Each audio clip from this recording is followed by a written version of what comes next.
কুয়েতে ট্যাক্সি চালকদের টার্গেট করে ডিজিটাল এক প্রতারণার ঘটনা ঘটেছে।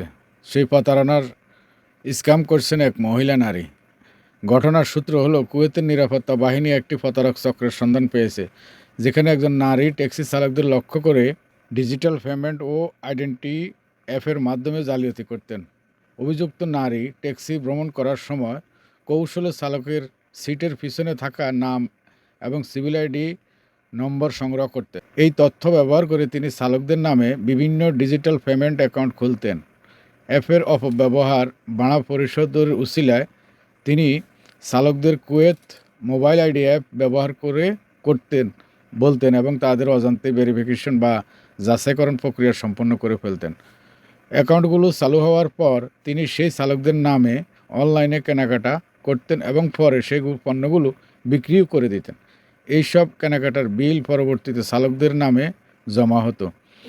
নিরাপত্তা কর্তৃপক্ষ এই বিষয়ে তদন্ত চালিয়ে যাচ্ছে এবং সাধারণ মানুষকে এই ধরনের ডিজিটাল কার্যকলাপ সতর্ক থাকার জন্য পরামর্শ দিয়েছেন। প্রিয় কুয়েত প্রবাসী বাংলাদেশি ভাই এবং বোনেরা, যে কোনো দেশ যেমন ডিজিটাল হয়, সেই দেশে ডিজিটালের চোরও ডিজিটালভাবে হয়। না জেনে না বুঝে অনেক সময় আমরা হয়তো অনেক কিছু বুঝি না, জানি না, কারোর সাহায্য নিয়ে একটা জিনিস করে দেওয়ার জন্য। খবরদার সাবধানে থাকবেন।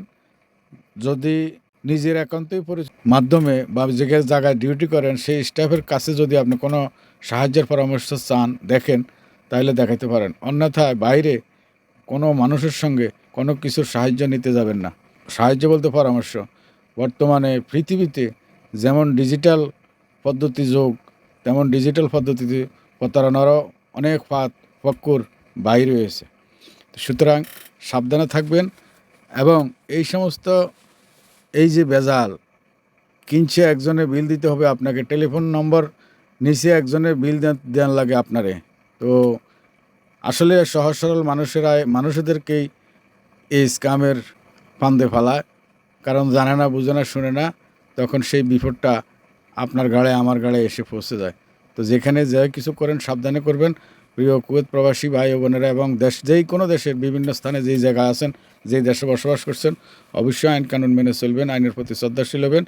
অনৈতিক, অবৈধ, যেটা নিষিদ্ধ সেই সমস্ত কাজে বা সেই সমস্ত কোনো কিছু করতে যাবেন না।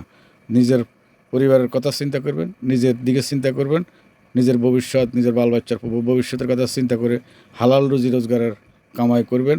বরকত দেবে ইনশাল্লাহ। সবাই ভালো থাকবেন। আল্লাহ হাফেজ। ভিডিওটি ভালো লাগলে অবশ্যই শেয়ার করবেন বন্ধু বান্ধবের কাছে।